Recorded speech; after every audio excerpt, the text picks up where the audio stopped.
Hello, this is part 7 of the Raspberry Pi War Tank project. Now this is a small update where today I have successfully connected the display to, ignore the mess of wires, to the breadboard.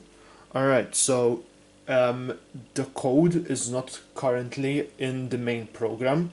This is just a test code, but when I press F5, as you can see, it displays the temperature of the CPU and the current time.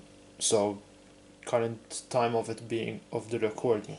I press Ctrl C and it stops. But this is a good sign showing that the LCD display works. Now I just need to hook it, not hook it up. I need to code it into the main project code.